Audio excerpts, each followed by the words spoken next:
Abraham Lustgarten, about the dispersant? The use of dispersants is relied on mainly to keep the oil from running ashore. It's a trade-off that's often used in oil spills to essentially keep the oil from spreading in 2 directions on the surface of the water and send it in 3 directions where it can go down into the water column and remain underwater. The idea is that by breaking it up into small particles, it will be both less damaging to beaches, shorebirds, wildlife, and things like that, and also more susceptible to aeration, to evaporation, and kind of a natural dispersing throughout the ecosystem. In exchange for protecting seabirds and the shoreline, you have anticipated damages of marine life. A National Academy of Sciences report found that dispersants remained in oysters, in other shellfish, in the microorganisms that serve at the bottom of the food chain in the oceans. So no one that I've spoken with, from the industrial side to the environmental side, has portrayed the use of dispersants as anything other than a choice between 2 necessary evils. What we're seeing in the Gulf is that they're using more of it than has ever been used in the United States, maybe than has ever been used anywhere. Who makes it? The dispersant that they're using is called Corexit. It's made by a company called Nalco. Has ties to the oil industry. It's not quite clear whose investments in Nalco might be profiting from the use of the dispersants. Is BP in any way connected? I'm not really sure about that. I've heard of connections with Exxon, and BP may very well have a connection. It's based in Illinois? I believe so. So what is in Corexit? And talk about the battle with the EPA over this dispersant. Well, there's a couple things that we know are in Corexit. There's several different versions. One of them contains a chemical called 2-butoxyethanol, and it's known as 2-BE. And 2-BE is actually an unregulated chemical. The EPA doesn't have exposure limits defined for it, but it's come up in a number of other environmental cases that I've looked at related to the oil and gas industry, and it's been connected with human health concerns ranging from neurological disorders, headaches, skin rashes, and some tumors in some cases. Not clear if they're cancerous or not, but there's a lot of questions around the use of 2-BE.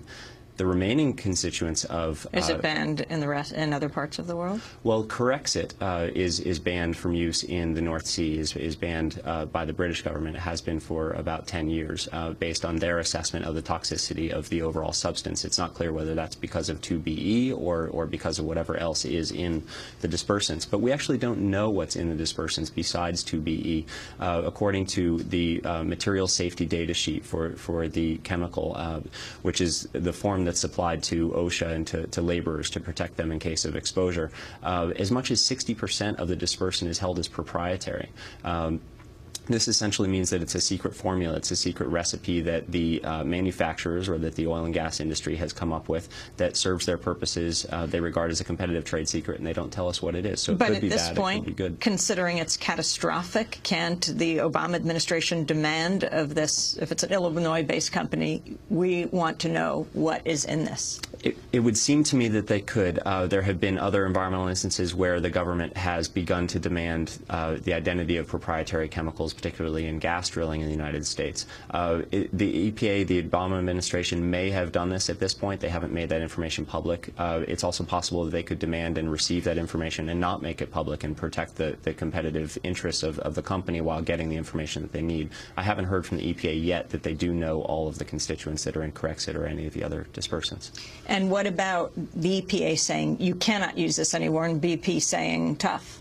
Well, this has been really interesting, and it really gets at the limits of EPA authority. I mean, Corexit has been on an EPA-approved list. It's not absolutely clear what kind of testing or toxicological analysis went into approving the chemicals on that list, but it's on it. Last week, the EPA came back and said, well, in light of the fact that Britain has banned Corexit and there's all these other concerns, maybe you shouldn't be using it, and you have 24 hours to shift gears and find a replacement, and BP said no.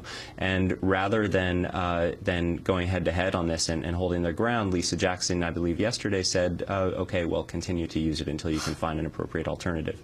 So it's not really clear that there are good alternatives or that the EPA will exercise the authority to force them to BP has bought up most of the supply in the world of Corexit? I believe that's the case, yes. At the start of the spill, there was a very limited supply, and my understanding is Nalco and any other manufacturers of other dispersants are producing as fast as they possibly can. And are there now other dispersants that they've begun using?